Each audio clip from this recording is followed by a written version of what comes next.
केड़े वाले कुत्ते बनाना। यार ये जिससे माइक होना है ना, इसी से बनाना।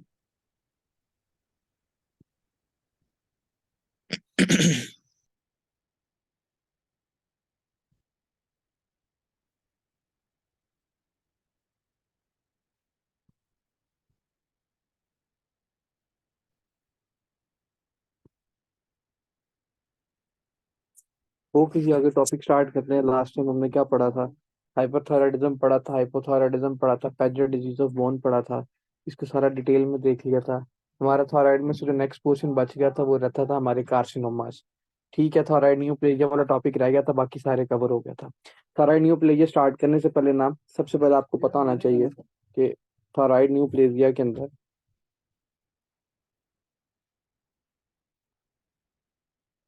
थायराइड न्यूप्लेजिया के अंदर ना, सबसे पहले आपको 2 से 3 बातें इंपॉर्टेंट पता होनी चाहिए। कोल्ड नोड्यूल के बारे में पता होना चाहिए। ठीक है। हॉट नोड्यूल के बारे में पता होना चाहिए। और वार्म नोड्यूल के बारे में पता होना चाहिए। अच्छा, सबसे पहले कोल्ड नोड्यूल में आपको ये पता होना चाहिए, जब भी फॉर एग्जांपल किसी पेशेंट के अंदर कोल्ड नोड्यूल है ना, इसका मतलब ये है सैफ। जब आपने उसको बाहर से रेडी। हाँ हाँ। जी जैन। स्क्रीन ही शो हो रही। स्क्रीन शो नहीं हो रही? एक minute.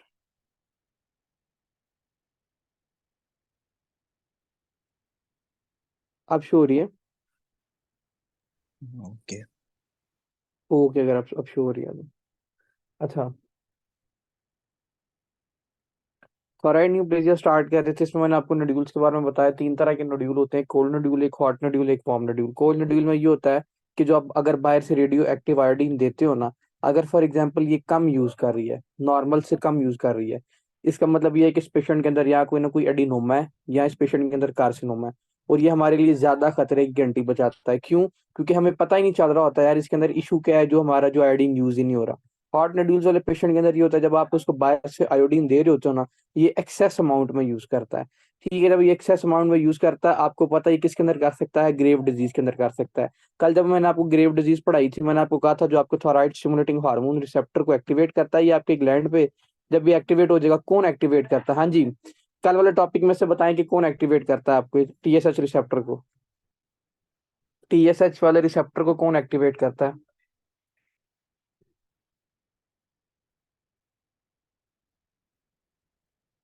IgG antibodies, very good Touqeer. IgG antibodies क्या करती हैं? आपके टीएसएच रिसेप्टर को एक्टिवेट करती हैं। जब आपका टीएसएच रिसेप्टर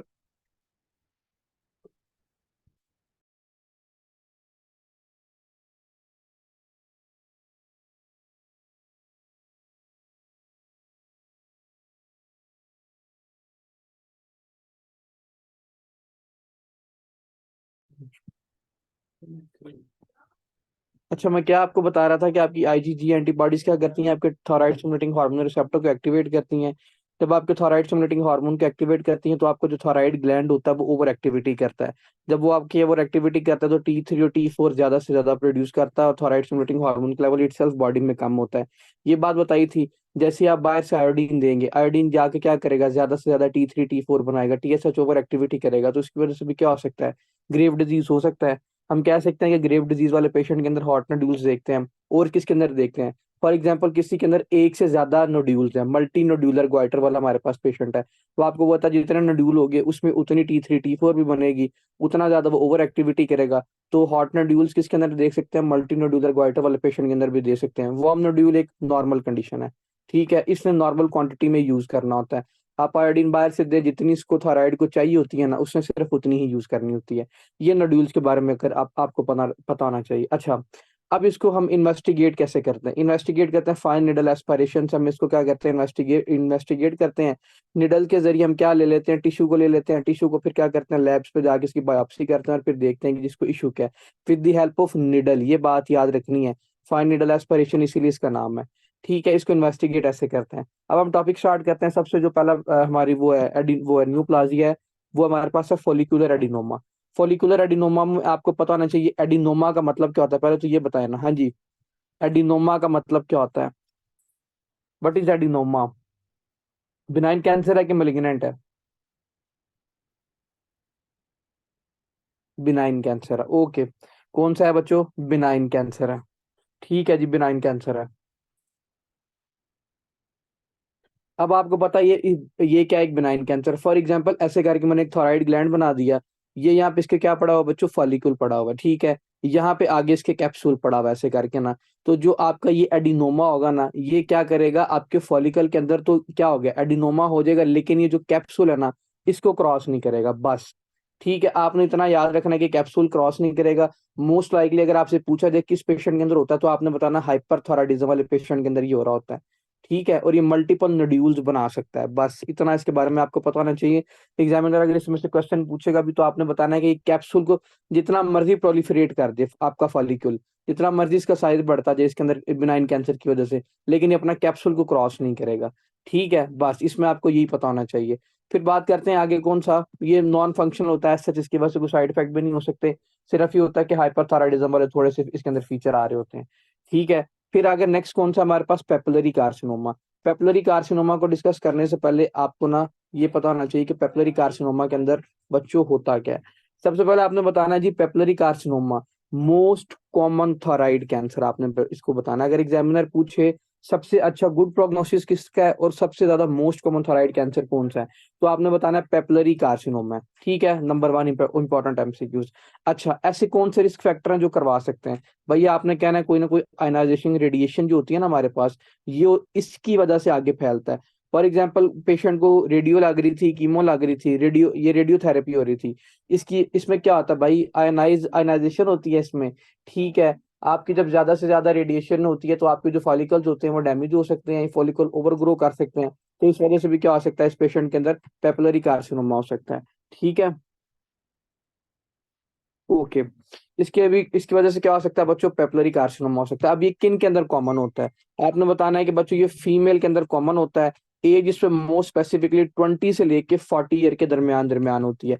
जिस पेशेंट को भी बच्चों पेपिलरी कार्सिनोमा होगा, इसकी एज कितनी होगी, 20 से लेके 40 साल के दरमियान दरमियान होगी। सबसे ज्यादा मोस्ट कॉमन कैंसर ये वाला है, फीमेल जेंडर के अंदर ये ज्यादा कॉमन होता है। गुड इसकी प्रोग्नोसिस, एग्जामिनर ये भी पूछ लेता है कि ऐसा कौन सा कैंसर है जिसकी गुड गुड प्रोग्नोसिस है थॉराइड में से, तो आपने बताना जी पेपिलरी कार्सिनोमा होता है। ठीक है, अब ये भी क्या करेगा आपको पता है, ये कैंसर हो गया, पेपिलरी कार्सिनोमा हो गया, नोड्यूल बन गया, ये भी हाइपर फंक्शन करेगा, ज्यादा से ज्यादा थॉराइड हार्मोन को प्रोड्यूस करेगा ये वाला भी।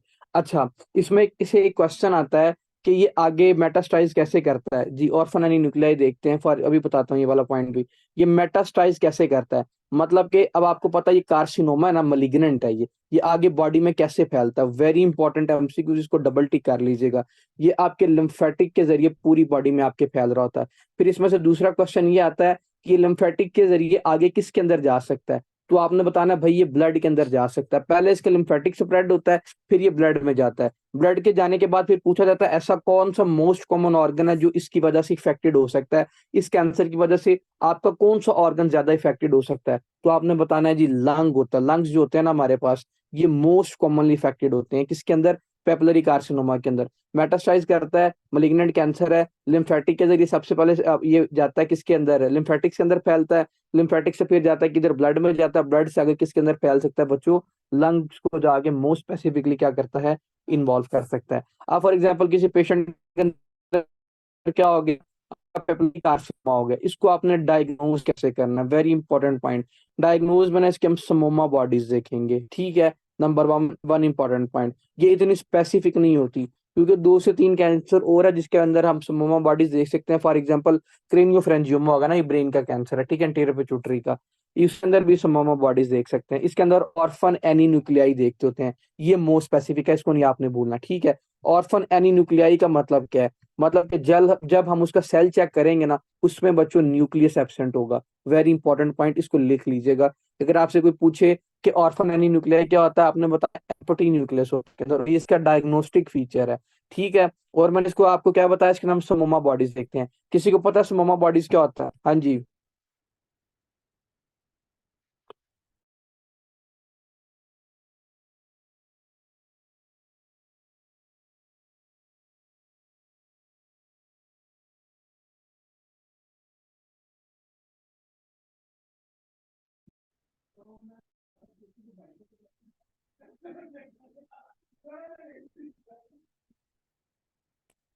जी, इसके अंदर क्या शुक्र है। इसके अंदर क्या होता है, डिस्ट्रोफिलिक कैल्सिफिकेशन होती है। अब डिस्ट्रोफिलिक कैल्सिफिकेशन क्या होता है कि किसी डिजीज की वजह से आपका कैल्शियम जाके किसी ऑर्गन में डिपॉजिट हो जाएगा, उसकी वजह से क्या हो जाएगा, डिस्ट्रोफिलिक कैल्सिफिकेशन हो जाएगी। तो अगर पूछा जाए मोमो बॉडीज में क्या होता है, को आपने बताना है कि कैंसरस सेल के अंदर जाके क्या हो गई है, कैल्सिफिकेशन ज्यादा से ज्यादा हो रही है। इसको हम क्या बोलते हैं, डिस्ट्रोफिलिक कैल्सिफिकेशन बोल रहे होते हैं। ठीक है, ऐसे हमने इस पेशेंट को क्या करना है, डायग्नोज करना होता है। अच्छा, फॉर एग्जाम्पल अब हमें पता चल गया किसी पेशेंट के अंदर क्या है, समोमा बॉडीज है, सॉरी पेपिलरी कार्सिनोमा है। हमने अब इसका ट्रीटमेंट क्या करना है, आपने याद रखना है कि हमेशा पेपिलरी कार्सिनोमा वाले पेशेंट के अंदर जो ट्रीटमेंट है ना, हमने सबसे पहले इसके अंदर पता क्या करना होता है, हमने इसके अंदर आपका थोराइडेक्टोमी कर दी होती है। जब आपको पता है यार कि कैंसर हो गया है और ये मलिग्नेंट है, तो फिर हमारे पास ऑप्शन क्या बचता है पीछे, थॉराइडेक्टोमी बच सकती है। नंबर वन इंपॉर्टेंट पॉइंट, आपके अंदर थोड़ा सा सर्जरी का पॉइंट कर लें कि जब आप किसी पेशेंट की थॉराइडेक्टोमी करते हैं ना, तो दोनों तरफ से क्या होता है, 40 माइक्रोग्राम 40 माइक्रोग्राम, फॉर एग्जाम्पल ये ऐसे करके एक थॉराइड ग्लैंड है ना, 40 माइक्रोग्राम यहाँ से छोड़ देंगे, 40 माइक्रोग्राम यहाँ से आपका थॉराइड ग्लैंड छोड़ देंगे, बाकी सारा रिमूव कर देंगे। तो आपको पता है 40 + 40 कितना होता है, तो आपने बताया 80 माइक्रोग्राम। 80 माइक्रोग्राम आपका थॉराइड ग्लैंड छोड़ के बाकी सारा हम काट देंगे, जिसको हम थॉराइडेक्टोमी बोलते हैं। अब क्वेश्चन आता है कि आप ही माइक्रोग्राम क्यों छोड़ते हैं, किसी को पता है 80 माइक्रोग्राम क्यों छोड़ते हैं?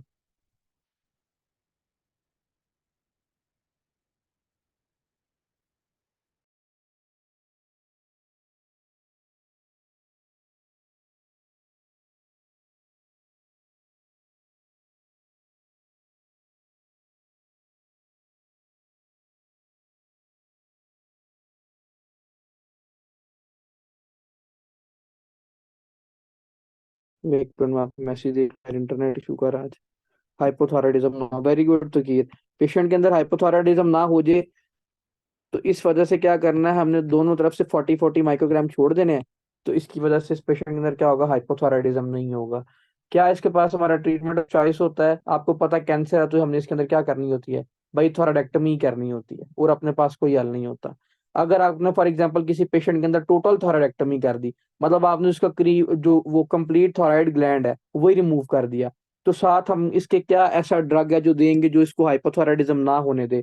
किसी को पता है कौन सा ऐसा ड्रग है जो देंगे इसके अंदर? हाँ जी, कल बताया अभी।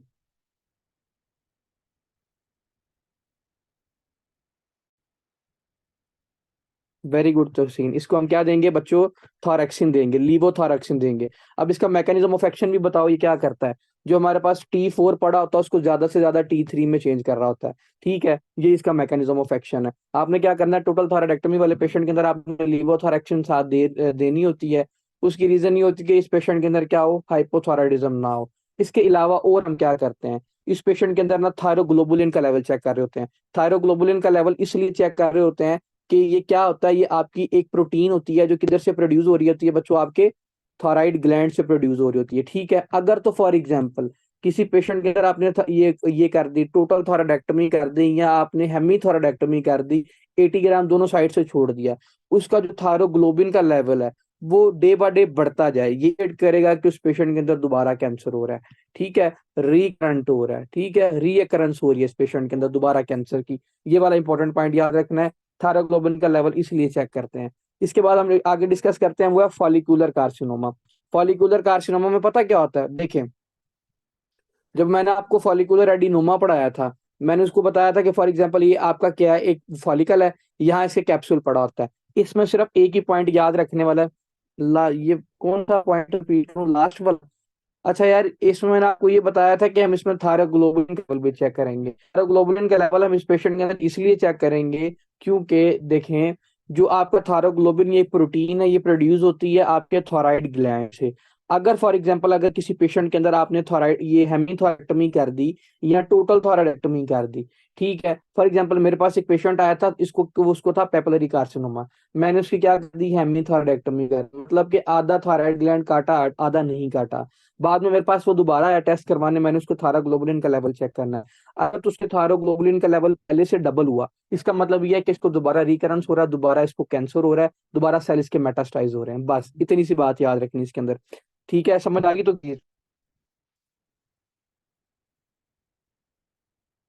की समझ आ गई। ओके जी। अच्छा फिर उसके बाद आप फॉलिकुलर कार्सिनोमा। फॉलिकुलर में बस आपने याद रखना, जो फॉलिकुलर एडिनोमा था वो आपका क्या कर रहा था, आपका कैप्सूल क्रॉस नहीं कर रहा था। लेकिन फॉलिकुलर कार्सिनोमा वाले पेशेंट के अंदर क्या होगा भाई, इसका जो होगा ना कैप्सूल, ये जो कैंसर होगा इधर से निकलेगा, इसको क्रॉस कर देगा। इसका भी क्वेश्चन आता है ये आगे स्प्रेड कैसे होता है। तो आपने बताना है, जो अगर ये स्प्रेड होता है, ये इसकी जो मेटास्टेसिस है वो आपके लिम्फ नोड के जरिए होती है, लिम्फेटिक्स के जरिए आपकी क्या होती है, इसकी मेटास्टेसिस होती है, आगे बॉडी में फैलता होता है। ठीक है, पूछ सकते हैं ऐसा कौन मोस्ट लाइकली इसके अंदर लिम्फ नोड है जो इन्वॉल्व हो सकता है, तो आपने बताना सर्वाइकल लिम्फ नोड इसके अंदर इन्वॉल्व हो सकता है। ठीक है, बस इसके अंदर आपने यही 2 से 3 बातें याद रखनी थी। फॉलिकुलर कार्सिनोमा में एक और चीज याद रखें कि जो आपकी फाइन निडल एस्पायरेशन होती है ना, ये क्या होती है बच्चों, कॉन्ट्रा इंडिकेटेड होती है। किसी को पता है क्यों कॉन्ट्राइंडिकेटेड होती है? जब मैंने आपको बेसिक्स में भी पढ़ाया था, एक रीजन बताई थी क्यों कॉन्ट्राइंडिकेटेड होती हो। हीमा से नहीं होती, क्या कहते हो? हीमा से नहीं होती? शिराज क्या कह रहे हो बच्चे?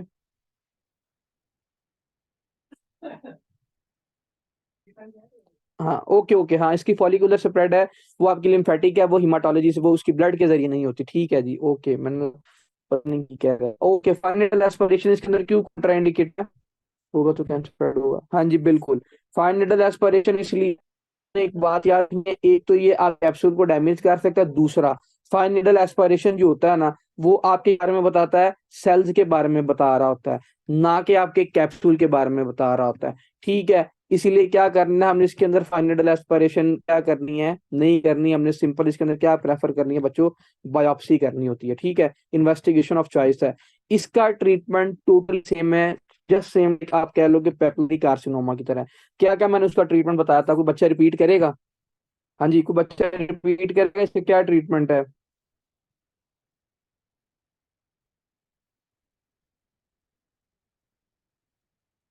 हाँ शिराज, ये जो फॉलिकुलर कार्सिनोमा ना, सॉरी सॉरी यार, इसकी जो स्प्रेड है ना वो उससे होती है, उसको क्या कहते हैं, हिमेटोजेनस स्प्रेड होती है, बिल्कुल जी, ठीक कह रहे हो आप। अच्छा, ये यहाँ पे करेक्ट कर लें यार, इसमें पता क्या होता है, फॉलिकुलर कार्सिनोमा ये आपका हिमेटोजेनियस स्प्रेड करता, मतलब ब्लड स्प्रेड करता है, वो मेरे माइंड से स्किप हो गया था। ठीक है, ओके, वेरी गुड शिराज। अच्छा, इसका ट्रीटमेंट रिपीट करें पेपिलरी कार्सिनोमा का। यार आप बड़े लेजी हो, पढ़ो फिर इस तरह से, मैं भी लेजी हूँ, मेरा दिल ही नहीं कर रहा आप लोगों को पढ़ाने का। पेपिलरी कार्सिनोमा, इसका फॉलिकुलर कार्सिनोमा का ट्रीटमेंट बताएं, क्या बताया मैंने? पेपिलरी कार्सिनोमा का ट्रीटमेंट, सबसे पहले मैंने आपको क्या बताया था कि इसके अंदर थोराइडेक्टोमी कर देते हैं, 80 माइक्रोग्राम छोड़ देते हैं इसके अंदर, फिर इसके अंदर हम थायरॉक्सिन देते होते हैं। ये सारी बातें मैंने आपको वहां पे बताई हैं। फिर इसमें हम थायरोग्लोबुलिन का लेवल चेक करेंगे, बस टोटल ट्रीटमेंट सेम वही होगा इस पेशेंट के अंदर। ठीक है, टोटली सेम होगा इसके अंदर। समझ आ गई? ट्रीटमेंट इसका सेम पेपिलरी कार्सिनोमा की तरह है। अच्छा, फिर बात करते हैं मेडुलरी कार्सिनोमा की। मेडुलरी कार्सिनोमा में क्या होता है, आपने बताना है कि ये आपका पैराफॉलिकुलर सी सेल का ट्यूमर होता है। अब सी सेल, पहले मुझे ये बताएं ना, फिजियोलॉजी बताएं, सी सेल करते क्या थे? हाँ जी, सी सेल का फंक्शन बताएं, किसी को पता है? किसको रिलीज करते हैं, किस हार्मोन को? वेरी गुड शिराज, कैल्सिटोनिन को रिलीज करते हैं। कैल्सिटोनिन क्या करता है? अब आपका कैल्सिटोनिन का मुझे फंक्शन भी बताओ शिराज। कैल्सिटोनिन का फंक्शन, मैं क्या है इसका? तहसीन कैल्शियम को, वेरी गुड, तहसीन कैल्शियम को बॉडी में क्या करता है बच्चों, डिक्रीज कर रहा होता है। इन शॉर्ट क्या करता है, ज्यादा से ज्यादा मिनरलाइजेशन कर रहा होता है। मिनरलाइजेशन क्या होता है कि आपके कैल्शियम को आपकी बोन के अंदर डिपॉजिट करवा रहा होता है। ठीक है, ये इसका नॉर्मली फंक्शन होता है। ठीक है, अगर फॉर एग्जाम्पल किसी पेशेंट के अंदर क्या हुआ, मेडुलरी कार्सिनोमा हो गया, मेडुलरी कार्सिनोमा का क्वेश्चन कैसे आता है, इस पर गौर करना है, मैंने आपसे पूछना भी है। कैल्सिटोनिन ज्यादा से ज्यादा इस पेशेंट के अंदर रिलीज होगा? हाँ जी, जल्दी जल्दी बताएं। जब कैल्सिटोनिन ज्यादा से ज्यादा रिलीज हो रहा है, तो कैल्शियम का लेवल बॉडी में डिक्रीज करेगा। जब कैल्शियम का बॉडी में लेवल डिक्रीज है, नहीं नहीं, कैल्शियम का लेवल जब बॉडी में डिक्रीज करेगा, मुझे ये बताएं ऐसे कौन से फीचर हैं जो हाइपोकाल्सीमिया वाले पेशेंट के अंदर आते थे, जब मैंने आपको हाइपोपैराथायरॉयडिज्म पढ़ाया था, सेकेंडरी हाइपरपैराथायरॉयडिज्म पढ़ाया था, तब बताया था। वेरी गुड शिराज, बाकी और क्या आता है? टेटनी होती है इस पेशेंट के अंदर, और क्या हो सकता है इसके अंदर? हाँ जी, प्रोशियस साइन देखेंगे इसके अंदर, और क्या देखेंगे, चिवोस्टिक साइन देखेंगे इस पेशेंट के अंदर। तो मुझे ये बताएं अगर फॉर एग्जांपल वो मेडुलरी कार्सिनोमा का वो कैंसर वो देता है, क्वेश्चन देता है, वो कहेगा कि ज्यादा से ज्यादा कैल्शिटोनिन का लेवल है बॉडी में, साथ वो ये मेंशन कर देगा इस पेशेंट के अंदर क्या टेटनी हो रही है, इन शॉर्ट रॉशियस साइन पॉजिटिव है, चिवोस्टिक साइन पॉजिटिव है, फिर वो से पूछेगा what is most likely diagnosis, तो आंसर क्या होना चाहिए? हाँ जी, आंसर क्या होगा इसके अंदर? टिंगलिंग, जी जी, वो सारी वही होंगी इसके अंदर। Medullary carcinoma, okay. अच्छा, अब देखिए फॉर एग्जांपल किसी पेशेंट के अंदर मेडुलरी कार्सिनोमा, हमने इस पेशेंट को डायग्नोज कैसे करना है? सिंपल यार, इसके अंदर क्या करना है, कैल्शिटोनिन का लेवल चेक करेंगे। अगर कैल्शिटोनिन का लेवल काफी ज्यादा हाई है तो ये इंडिकेट यही करता है ये सी सेल का ट्यूमर हो गया। अब ठीक है, पैराफोलिकुलर सी सेल्स का ट्यूमर हो गया, उसकी वजह से आपका कैल्शिटोनिन का लेवल बॉडी में इंक्रीज कर गया। ट्रीटमेंट इसका भी क्या हो सकता है? हम सिंपल क्या करेंगे, इसके अंदर भी थॉराइडेक्टमी देंगे। ठीक है, थॉराइडेक्टमी करेंगे इसके अंदर। अब टोटल की क्यों हम इसके अंदर हेमी थॉराइडेक्टमी क्यों नहीं कर सकते, किसी को पता है? टोटल क्यों करेंगे भाई? इसके साथ ही किधर किधर प्रेजेंट होता है, पैराथोराइड ग्लैंड पे नहीं होता, साथ इसके हम थोड़ा सा पैराथोराइड ग्लैंड भी रिमूव कर रहे होते हैं इस पेशेंट के अंदर। ठीक है, साथ उसने पूछना है कि किस आपके सर्वाइकल और किस को लिम्फ नोड को वो इफेक्ट कर सकता है, आपने बताना सर्वाइकल लिम्फ नोड को इफेक्ट कर सकता है, इसीलिए आपको क्या करना पड़ेगा, इस लिम्फ नोड को भी रिमूव करना पड़ेगा। समझ आ गई? ट्रीटमेंट क्या करना है, टोटल थायराइडेक्टमी करनी है, लाइफ टाइम आपने फिर इसको क्या देनी है, कैल्शियम देना होता है साथ इस पेशेंट के। आवाज आ रही है जुनेद? मेरी इधर रिकनेक्ट हो रहा है बार बार। ये देखना, आ रही है सर। आवाज आ रही यार, मेरे यहाँ मैसेजेस देख।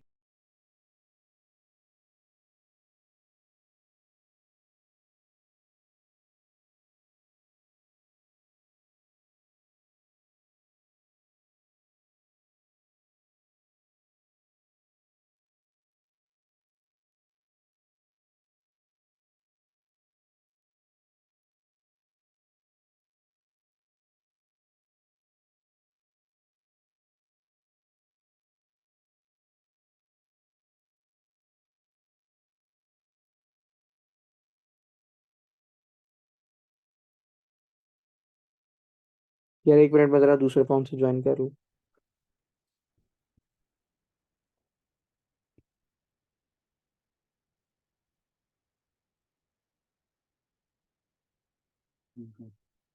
Recording in progress.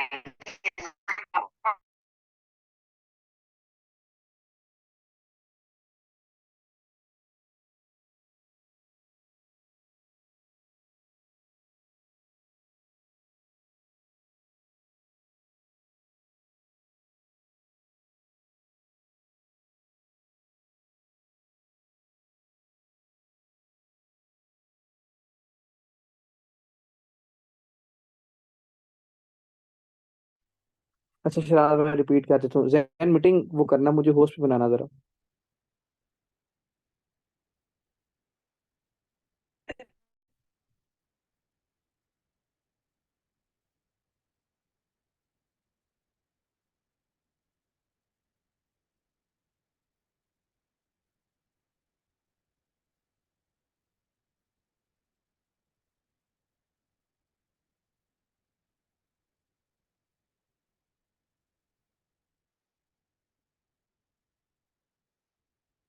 यार इसका ट्रीटमेंट यही करेंगे, हैं ज्यादा से ज्यादा कैल्सीटोन रिलीज कर रहे होते हैं, तो इसी इसके अंदर इसलिए हम क्या कर देंगे, टोटल थायराइडेक्टमी कर देंगे। साथ इसमें ये करेंगे जो आपके सर्वाइकल लिम्फ नोड होते हैं उसको भी रिमूव कर देंगे। क्यों? क्योंकि इसकी जो लिम्फेटिक स्प्रेड है वो सर्वाइकल लिम्फ नोड के जरिए जाती है, इसीलिए क्या करेंगे, सर्वाइकल लिम्फ नोड भी इसके अंदर रिमूव कर देंगे। एनाप्लास्टिक कार्सिनोमा मैंने आपको कल ही पढ़ा दिया था, याद है ना? एनाप्लास्टिक कार्सिनोमा का क्वेश्चन कैसे आता है? जब मैंने आपको हाइपोथायराइडिज्म पढ़ाया था उसमें मैंने बताया था। हाँ जी, हाँ जी, हाँ जी, बताएं इसका ट्रीटमेंट, इसका एनाप्लास्टिक कार्सिनोमा में क्या होता है? ग्रेटर देन 40, और क्या होता है इसके अंदर? Same with the Riedel thyroiditis, okay जी। इसमें क्या होगी बच्चों, एज इसकी 40 से ज्यादा होगी, प्लस इसके अंदर हाइपोथायराइडिज्म वाले फीचर होंगे। ठीक है, साथ इसके अंदर एग्जामिनर पता क्या मेंशन करता है, साथ इसके अंदर वो ये मेंशन करेगा इसके अंदर लोकल सिम्टम्स आ रहे हैं वो कौन से हैं। डिस्फेजिया हो सकता है इसके अंदर, साथ इसके अंदर क्या होगा, डिस्निया होगा। ठीक है, इससे हम क्या कहता है, एनाप्लास्टिक कार्सिनोमा कहते हैं। एज कितने से ज्यादा होगी बच्चों? 40 से ज्यादा होगी। अगर उसकी एज 40 से कम है तो फिर इसका क्या इन्वेस्टिगेशन हो सारा होगा, डायग्नोसिस क्या होगी इसकी? हाँ जी, इसकी फिर क्या डायग्नोसिस होगी अगर इसकी क्या है, एज 40 से कम है? रीडल थायराइडाइटिस, वेरी गुड शिराज। अच्छा, अगर इस इसमें ना एक क्वेश्चन आता है कि इसमें कॉज ऑफ डेथ क्या होता है, किसी को पता है इसके अंदर कॉज ऑफ डेथ क्या होता है? Anaplastic carcinoma. अगर पूछा जाए कि सबसे ज्यादा बैड प्रेगनोसिस किस कैंसर की है, तो आपने बताना है एनाप्लास्टिक कार्सिनोमा की होती है। क्यों? क्योंकि हम यही सस्पेक्ट कर रहे होते हैं इस पेशेंट के अंदर हाइपोथायराइडिज्म हो रहा है। ठीक है। दूसरा इसमें क्वेश्चन आता है कि कॉज ऑफ डेथ क्या है इस पेशेंट के अंदर? रेस्पिरेटरी जी कंप्रेशन ऑफ जी, बिल्कुल इसके अंदर रेस्पिरेटरी होगी, वेरी गुड। तो कीर, इसके अंदर जो आपके पीछे लोकल स्ट्रक्चर पड़े होंगे ना वो कंप्रेस हो जाएंगे। जब आपका ट्रैकिया ज्यादा से ज्यादा कंप्रेस हो रहा है तो उसकी वजह से आपको क्या होगा? डिस्निया नहीं हो जाएगा। With the passage of time इसके अंदर डेथ भी हो सकती है। लोकल स्ट्रक्चर जो पीछे कंप्रेस होते हैं उसकी वजह से इस पेशेंट के अंदर डेथ हो जाती है। हाँ जी।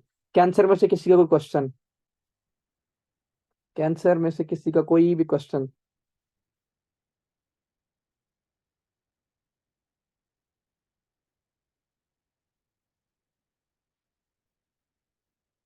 ओके जी, क्लियर है, सबको समझ आ गई।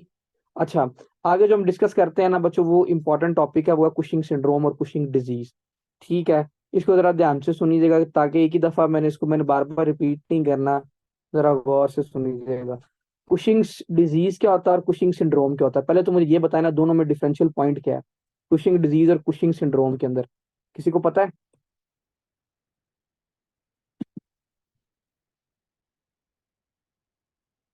हम्म।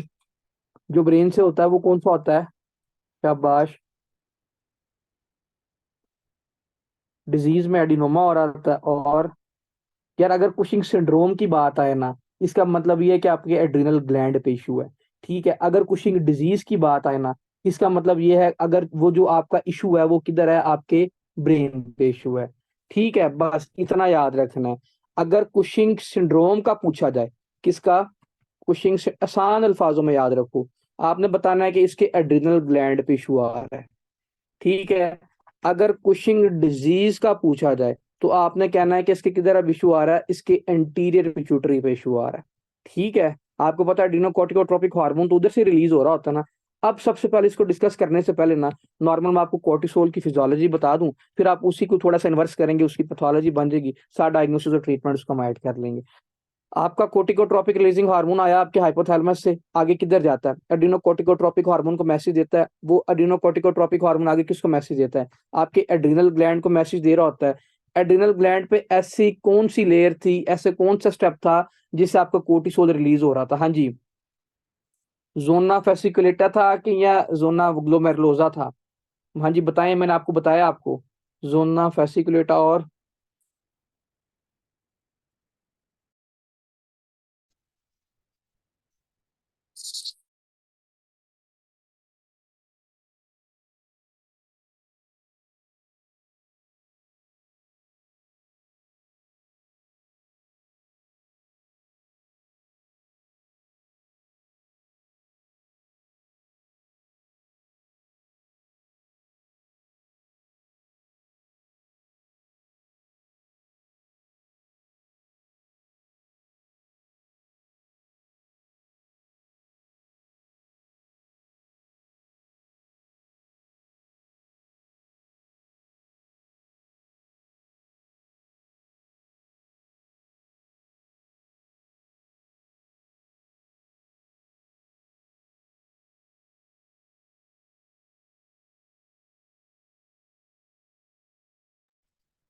यार आवाज आ रही है आपको?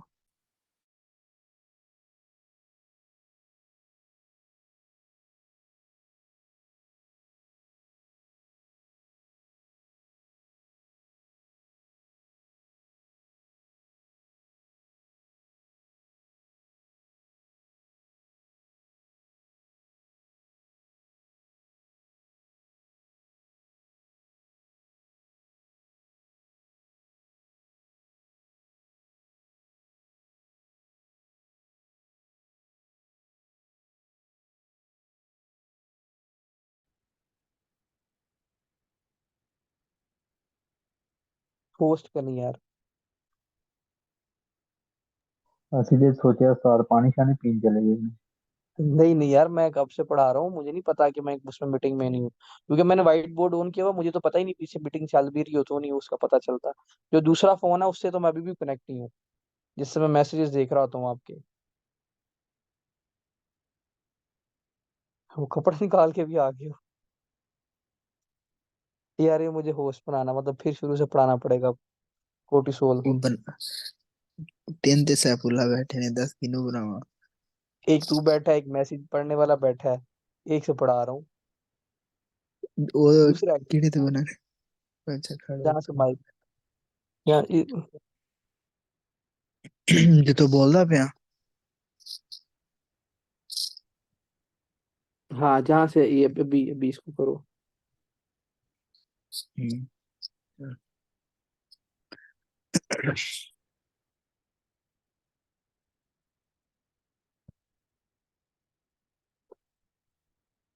यार अगर अब मैं मीटिंग से चला जाऊँ ना, मुझे बता देना, देखो मैंने कितना ज्यादा पढ़ा दिया यहाँ से। पता नहीं यार, मौसम ठीक नहीं है शायद इसीलिए। कहाँ तक पढ़ा है, कहाँ तक वो थे मीटिंग में? कोर्टिसोल तक सजी कुशिंग डिजीज ਦਾ ਦੱਸ। बस। यार ये देखो मैंने कितना पढ़ा दिया है।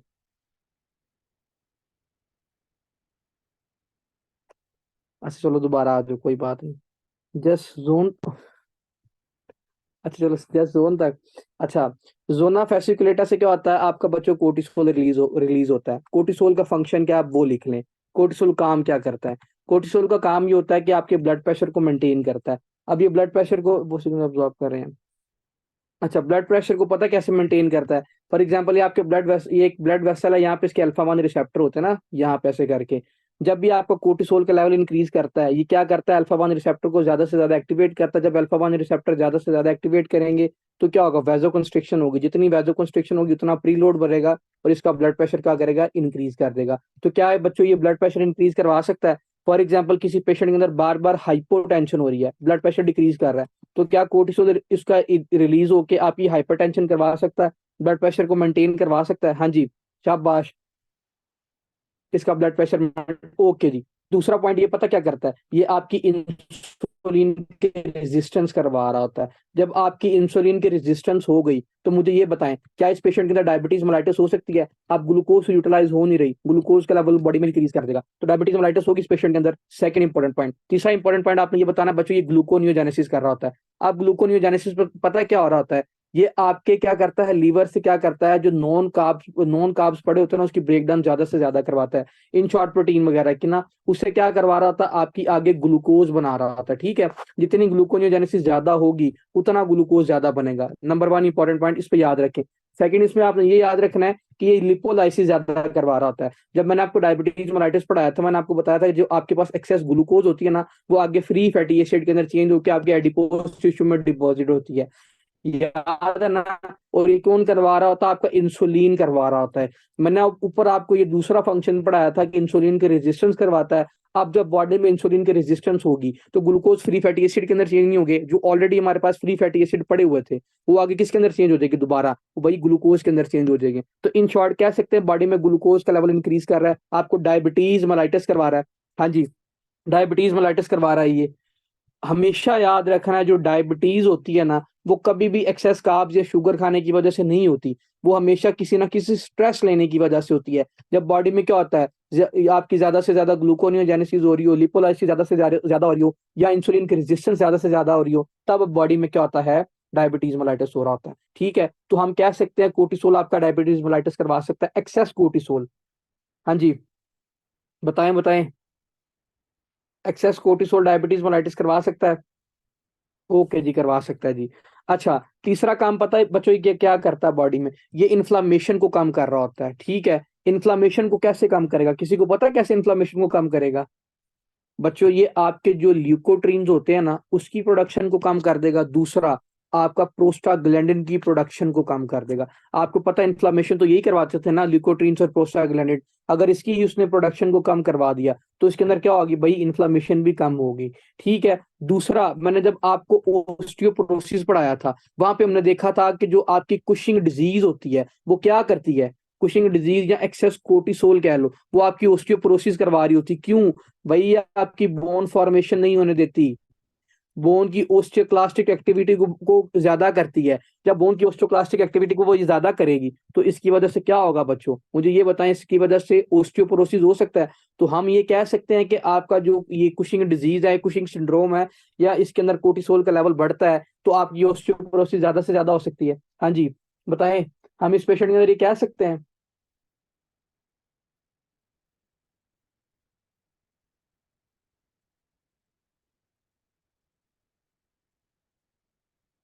ओके जी, हम इसके अंदर ये कह, लास्ट वाला पॉइंट रिपीट कर दें, repeat please this point. Okay यार, मैंने आपको कहा था कि जब भी बॉडी में कोर्टिसोल का लेवल बढ़ता है ना, जब हमने ये ओस्टियोपोरोसिस वाली बात भी पढ़ी थी, जब भी बॉडी में ये कोर्टिसोल का लेवल बढ़ता है, ये पता क्या करता है, ये आपकी ओस्टियोक्लास्टिक एक्टिविटी को बढ़ा देता है।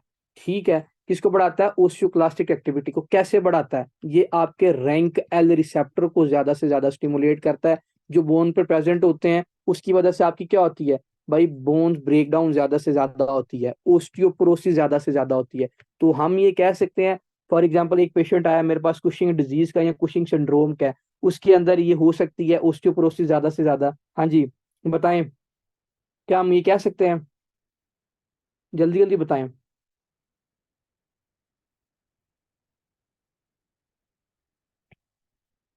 ओके जी, कह सकते हैं। अच्छा, अब आपने हमेशा बात याद रखनी है कि जब भी बॉडी में कोर्टिसोल का लेवल इंक्रीज करता है ना, जब भी बॉडी में कोर्टिसोल का लेवल एक्सेस होता है, हमेशा ये बात याद रखनी है, ये जाके आपके इटसेल्फ भी मिनरेलो कोर्टिकोइड को स्टिमुलेट कर देगा। अब मुझे ये बताएं, अगर इसका मिनरेलो कोर्टिकोइड स्टिमुलेट होगा तो इसके अंदर कौन कौन से फीचर आएंगे? हाँ जी, को बताएगा बच्चा कौन से आएंगे? एल्डोस्टेरोन का लेवल बढ़ेगा, वेरी गुड, तो कीर शराज। आगे और इसके अंदर क्या होगा?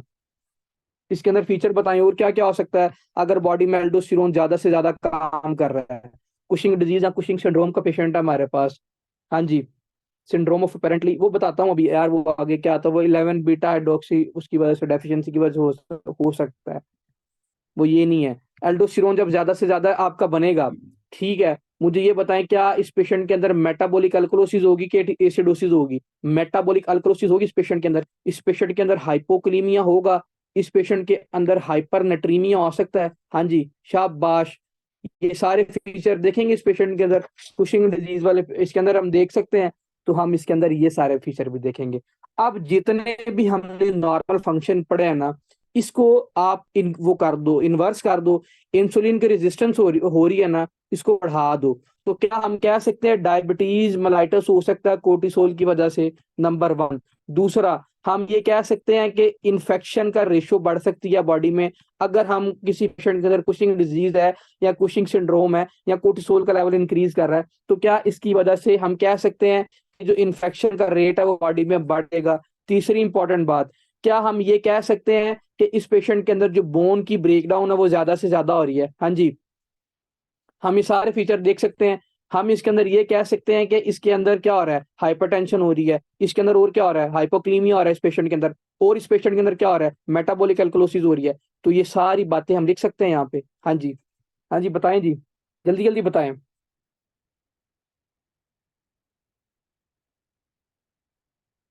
ओके जी,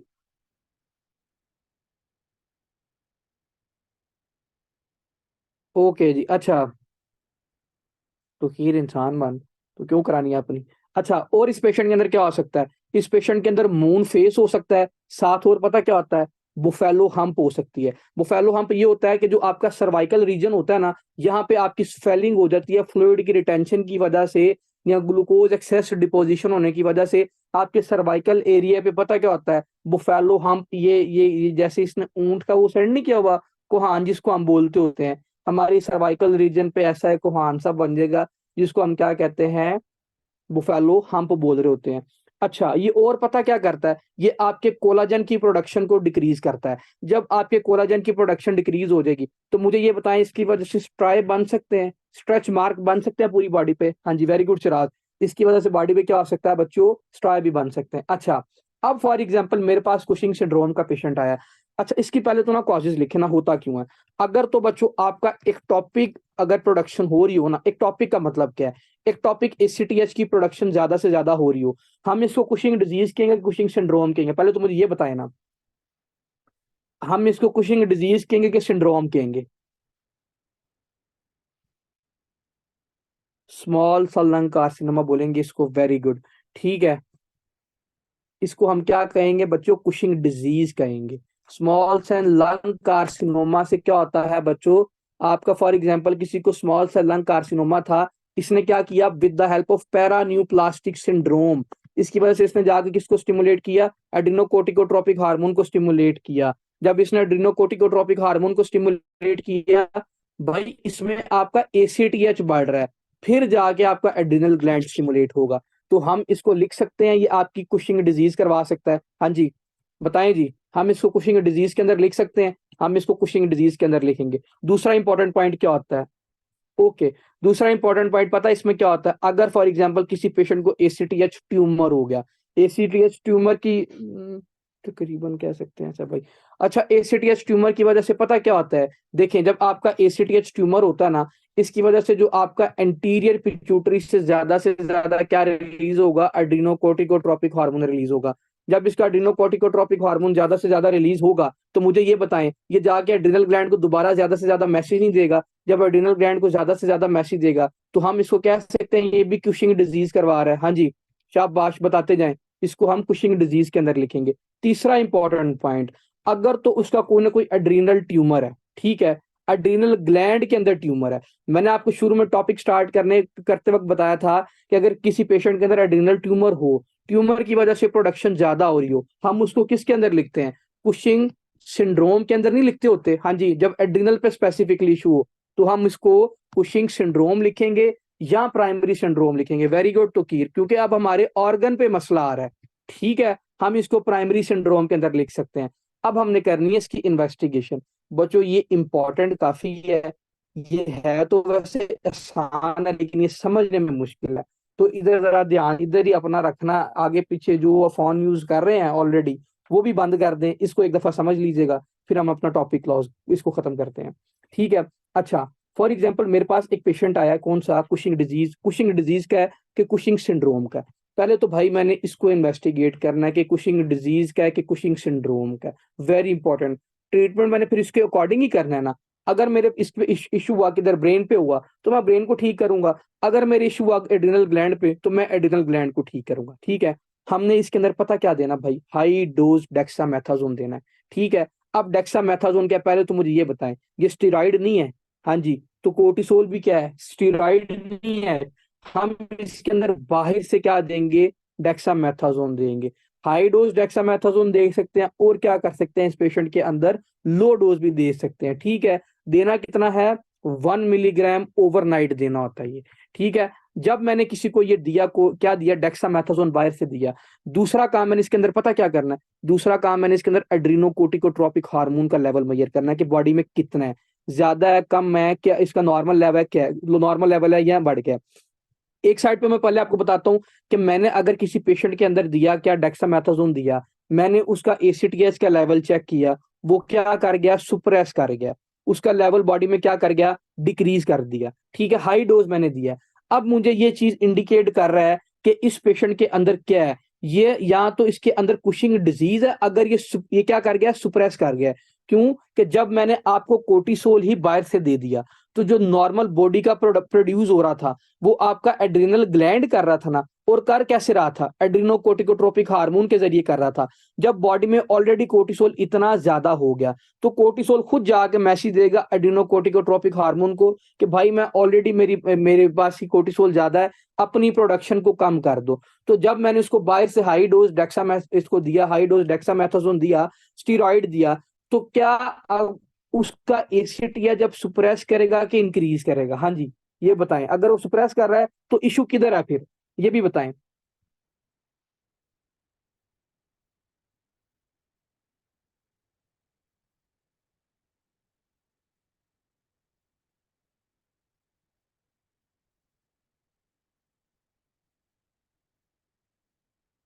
वेरी गुड। इसके किधर इशू है बच्चों? इसके एड्रीनल पे इशू है। ठीक है, तो अब इसके अंदर मैं कोज को रूल आउट नहीं करूंगा कि ये एक्सोजीनियस है कि एंडोजीनियस है, मतलब कि ये एड्रीनल ट्यूमर की वजह से हो रहा है या ये बाहर से कोर्टिकोस्टेरॉइड ले रहा उसकी वजह से ज्यादा इंक्रीज कर रहा है। मैं इस चीज को रूल आउट करूंगा फर्दर। हाँ जी।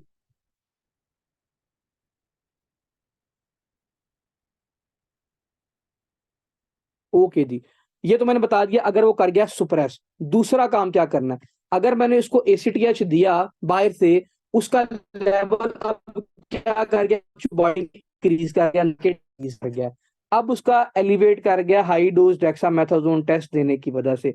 जब मैंने उसको बाहर से दिया, उसको क्या हाई डोज डेक्सामेथासोन दिया, उसकी एसीटीएच की सुप्रेशन नहीं हुई, वो स्टिल बॉडी में बच्चों इंक्रीज है। तो मुझे ये बताइए किस चीज को रूल आउट कर रहा है? ये इसके कुशिंग डिजीज को रूल आउट नहीं कर रहा? हाँ जी, जल्दी जल्दी बताएं। ये इसकी कुशिंग डिजीज को रूल आउट नहीं कर रहा? भाई इसके कुशिंग डिजीज को ये रूल आउट कर रहा है। ठीक है, जब मैंने उसको बाहर से दिया और वो सुप्रेस कर गया, इसका मतलब यह है कि इसको एसीटीएच इंडिपेंडेंट ट्यूमर है, किसी और वजह से उसको ट्यूमर हुआ है। ठीक है, अगर तो वो सुप्रेस नहीं किया, वो और ज्यादा बढ़ गया, इसका मतलब हाई डोज डेक्सामेथासोन दिया, वो कोई सुप्रेशन नहीं आई, इसका मतलब यह है कि भाई अब इसकी कोई ना कोई एक्टोपिक प्रोडक्शन है। अब एक्टोपिक प्रोडक्शन किधर से हो रही थी? हाँ जी, एक्टोपिक प्रोडक्शन किधर से हो रही थी? इसके नहीं, किस जगह से हो रही थी? Very good Siraj, small cell lung carcinoma से हो रही थी। तो क्या मैं सीटी स्कैन और करवा सकता हूँ चेस्ट का? क्या मैं सीटी स्कैन करवाऊंगा चेस्ट का फिर? हाँ जी, मैं फिर सीटी स्कैन करवा सकता हूँ लंग कैंसर को देखने के लिए। ओके जी, करवा सकता हूँ, ठीक है। अच्छा, ये सबसे पहले हमने क्या किया? हाई डोज डेक्सामेथासोन टेस्ट किया। अब हमने करना है कोर्टिकोट्रोपिक रिलीजिंग हार्मोन स्टिमुलेशन टेस्ट करना होता है इस पेशेंट के अंदर। जब मैंने कोर्टिकोट्रोपिक रिलीजिंग हार्मोन स्टिमुलेशन टेस्ट किया, जब मैंने उसको कोर्टिकोट्रोपिक हार्मोन ज्यादा से ज्यादा दे दिया, तो भाई आगे एसीटीएच भी ज्यादा से ज्यादा रिलीज होगा ना? हाँ जी बताएं, एसीटीएच ज्यादा से ज्यादा रिलीज नहीं होगा उसको अगर मैंने कोर्टिकोट्रोपिक रिलीजिंग हार्मोन दे दिया? ये ज्यादा से ज्यादा जाके आपके एड्रिनल ग्लैंड पे एक्ट करेगा। जब ये आपके एड्रिनल ग्लैंड पे एक्ट करेगा, तो ये ज्यादा से ज्यादा प्रोडक्शन किस चीज की करेगा? हाँ जी बताएं मुझे। कोर्टिसोल की प्रोडक्शन ज्यादा से ज्यादा नहीं करेगा। अब फॉर एग्जाम्पल इस बात को समझे, मैंने एक पेशेंट के अंदर 50 मॉलिक्यूल्स दिए कोर्टिकोट्रोपिक रिलीजिंग हार्मोन के, लेकिन जो एड्रीनो कोर्टिकोट्रोपिक हार्मोन पे से ना आपके 100 मॉलिक्यूल रिलीज हो रहे हैं। दिए मैंने 50 हैं, आपके एड्रीनो कोर्टिकोट्रोपिक हार्मोन एंटीरियर पिट्यूटरी से 100 रिलीज हो रहा है। इसका मतलब यह है कि भाई इसके अंदर कोई ना कोई पिट्यूटरी ट्यूमर है, इसीलिए इसकी प्रोडक्शन ज्यादा हो रही है, थोड़ी सी स्टिमुलेशन पे भी ज्यादा हो रही है। तो इसका मतलब क्या है कि अब इसके इशू किधर है? एंटीरियर पिट्यूटरी पे इशू है। तो मुझे ये बताएं, क्या हमें इसके अंदर एमआरआई कर सकता हूँ अब? हाँ जी, एमआरआई ऑफ ब्रेन कर सकता हूँ इसका?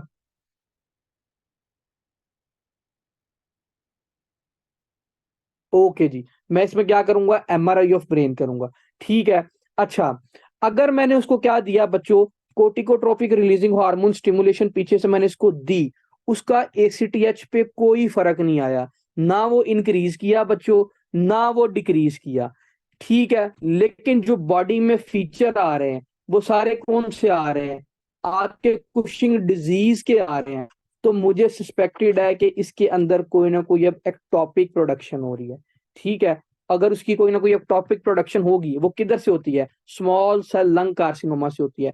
तो मुझे ये बताएं बच्चों, क्या मैं इसका दोबारा सिटी स्कैन ऑफ चेस्ट करवा सकता हूँ? हाँ जी बताएं, क्या मैं सिटी स्कैन ऑफ चेस्ट करवाऊंगा इसके अंदर, इस चीज को रूल आउट करने के लिए कि भाई ये अब कोर्टिकोट्रोपिक रिलीजिंग हार्मोन की वजह से तो ज्यादा रिलीज ही नहीं हो रहा, ये तो किसी और वजह से ज्यादा रिलीज हो रहा है। तो क्या मैं इसमें सिटी स्कैन ऑफ चेस्ट करवा सकता हूँ? मैं इसमें सिटी स्कैन ऑफ चेस्ट करवाऊंगा, रूल आउट करने के लिए कि इसके अंदर कोई ना कोई एक्टोपिक प्रोडक्शन तो नहीं है। हाँ जी, ये सारी इन्वेस्टिगेशन हम इसके अंदर करते होते हैं। समझ आ गई कि कोई नहीं आई?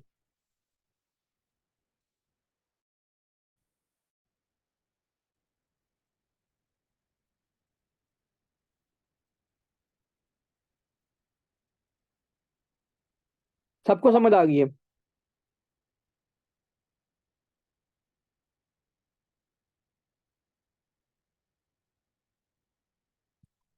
यार फिर से मैसेज नहीं शो हो रहा है।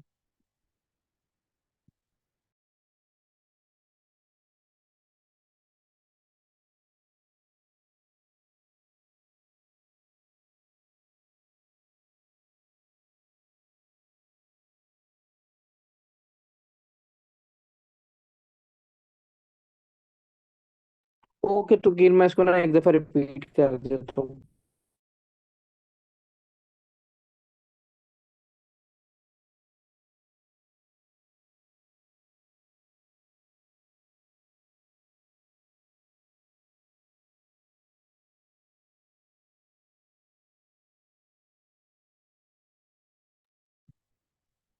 अच्छा यार, मैंने आपको इसमें ये बताया था कि जब मैंने उसको बाहर से क्या दिया, डेक्सामेथासोन दिया।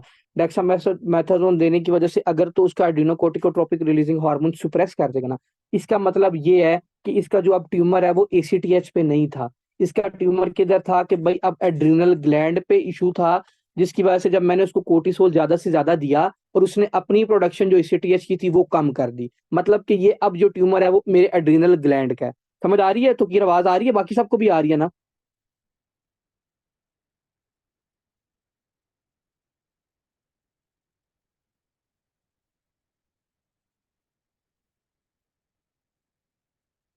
यार मैसेज ही नहीं आ रही।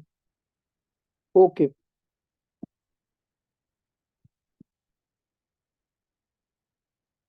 अच्छा, मैंने आपको ये बताया कि जब मैंने उसको एड्रीनोकोर्टिकोट्रोपिक रिलीजिंग हार्मोन दिया, सॉरी डेक्सामेथासोन दिया, उसका जो एसीटीएच था वो सुप्रेस कर गया। मतलब कि जब मैंने उसको बाहर से स्टीरॉयड दे दिया, बाहर से वो दे दिया, कोर्टिसोल दे दिया, और उसका अपना जो एसीटीएच था वो बनना कम हो गया। इसका मतलब ये है कि एड्रिनल ग्लैंड ओवर एक्टिवेट हो रहा है, उसकी वजह से आपका एसीटीएच सुप्रेस हो रहा है। तो मैं ये बात कह सकता हूँ जो इशू था वो उसका एड्रिनल ग्लैंड पे था। हाँ जी, मैं ये बात कर सकता हूँ कि उसका जो इशू था वो एड्रिनल ग्लैंड पे था। ओके जी, इसका इशू था एड्रिनल ग्लैंड पे। पहली इंपॉर्टेंट बात। अब मैंने इसमें रूल आउट करना है कि एड्रिनल ग्लैंड ओवर एक्टिविटी कर रहा है कि वो बाहर से स्टेरॉइड ज्यादा ले रहा है। तो इसको रूल आउट करने के लिए मैं क्या करूंगा बच्चों, अपना एड्रिनल सीटी स्कैन करवाऊंगा। ठीक है, एब्डोमेन वाले एरिया का सीटी स्कैन करवाऊंगा इस चीज को रूल आउट करने के लिए कि मुझे कोई एड्रिनल ट्यूमर तो नहीं है जिसकी वजह से ज्यादा कोर्टिसोल रिलीज हो रहा है। ठीक है, इस चीज को रूल आउट कर लिया, कोई एड्रिनल ट्यूमर नहीं निकला। आपका एसीटीएच डेक्सामेथासोन देने की वजह से स्टिल सुप्रेस है। फिर मैंने आपके पेशेंट से ये क्वेश्चन करना है कि कोई बाहर से स्टीरॉइड तो नहीं ले रहे? तो वो कहेगा जी मैं बाहर से स्टीरॉइड ले रहा हूँ। इसका मतलब ये है कि जब वो बाहर से कोर्टिसोल ले रहा है तो अपना तो बॉडी का एसीटीएच कम प्रोड्यूस होगा ना, इसीलिए वो सुप्रेस कर रहा है। तो इस चीज को रूल आउट करने के लिए कि ये एड्रिनल ट्यूमर है कि एक्सोजीनियस है, हम क्या करेंगे, बाहर से डेक्सामेथासोन देंगे। ठीक है, और वो सुप्रेस कर देगा। दूसरी कंडीशन मैंने आपको ये बताई थी कि जब बायर से उसको डेक्सामेथासोन दिया, उसका एसिड तब ज्यादा इंक्रीज कर गया, एलिवेटेड कर गया, बढ़ गया, हाई डोज डेक्सामेथासोन देने की वजह से। ठीक है, इसका मतलब ये है कि अब भाई इसकी कोई ना कोई जो है ना एक्टॉपिक प्रोडक्शन हो रही है। आपके ब्रेन से नहीं हो रही है, अब किसी और टिश्यू या ऑर्गन से हो रही है, जो क्या कर रहा है, एसीटीएच को इटसेल्फ जाके क्या करता है बच्चों, स्टिमुलेट कर रहा है। उसकी वजह से क्या हो रही है, इसकी प्रोडक्शन कम हो रही है। हाँ जी, समझ आई कि कोई नहीं आई? यार मैं ये देखो, इस बात को समझो। जब मैंने उसके अंदर हाई डोज डेक्सामेथासोन दिया, सारे सुन लो एक दफा, हाई डोज डेक्सामेथासोन दिया। ठीक है, इसकी इसको देने की वजह से पता क्या हुआ, उसका जो एसीटीएच था वो क्या कर गया बच्चों, कम कर गया। ठीक है, सॉरी एलिवेट ही रहा, कम नहीं हुआ। इसका मतलब ये है कि इसकी कोई ना कोई अब क्या एक्टॉपिक प्रोडक्शन हो रही है। क्यों? क्योंकि भाई मैं बाहर से स्टीरॉइड तो दे रहा हूँ, उस पर फर्क कोई नहीं पड़ रहा। जब उसको उस पर फर्क नहीं पड़ रहा, इसका मतलब ये है कि इसकी कोई ना कोई एक्टॉपिक प्रोडक्शन हो रही है अब। ठीक है, समझ आ गई? अगर मैंने फॉर एग्जाम्पल उसको हाई डोज डेक्सामेथासोन दे दिया, काफी ज्यादा दे दिया, जो बॉडी का एसीटीएच था अब वो थोड़ा बहुत कम हो जाएगा। क्यों? क्योंकि अब कोर्टिसोल बॉडी में ज्यादा हो रहा है। ठीक है, जब वो थोड़ा बहुत कम हो जाएगा, इसका मतलब ये है कि अब इसको बच्चों कुशिंग डिजीज है, इसके एंटीरियर पिट्यूटरी पे मसला आ रहा है। ठीक है, एंटीरियर पिट्यूटरी को रूल आउट करने के लिए मैं एमआरआई करूंगा इस पेशेंट के अंदर। समझ आ गई? तीसरा टेस्ट मैंने आपको ये बताया कि कोर्टिकोट्रोपिक रिलीजिंग हार्मोन मैं इसके अंदर दूंगा।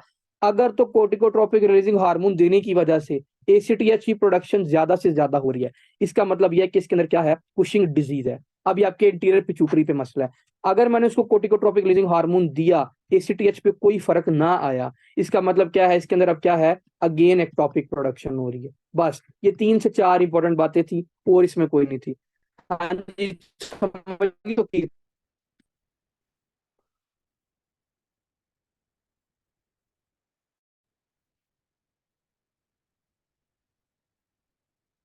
सबको समझ में आ गई है?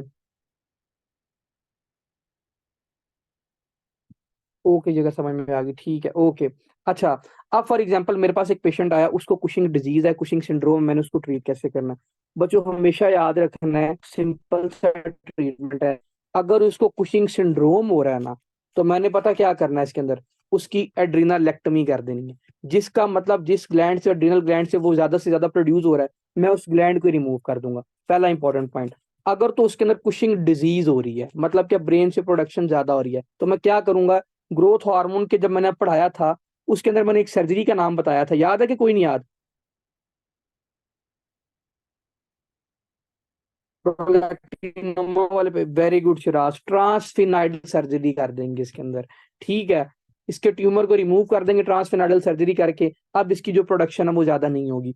अगर तो बच्चों अब उसकी एक्टोपिक प्रोडक्शन हो रही है, एक्टोपिक प्रोडक्शन किधर से हो रही थी, मैंने आपको बताया था लंग से हो रही थी, तो मुझे ये बताएं, हमने सीटी स्कैन उसका किया, पता चल गया जिसको स्मॉल सेल लंग कार्सिनोमा है। स्मॉल सेल लंग कार्सिनोमा का जो वो है, हम फर्स्ट लाइन ट्रीटमेंट करते हैं, वो कीमोथेरेपी नहीं करते, तो क्या हम इस पेशेंट को कीमोथेरेपी दे सकते हैं लंग कैंसर वाले पेशेंट के अंदर? हाँ जी, बताएं जल्दी जल्दी।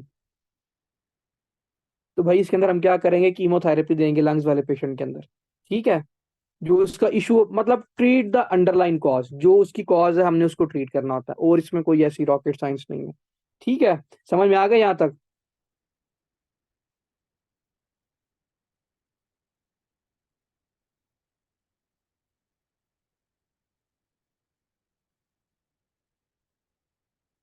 बाकियों को भी समझ में आ गया?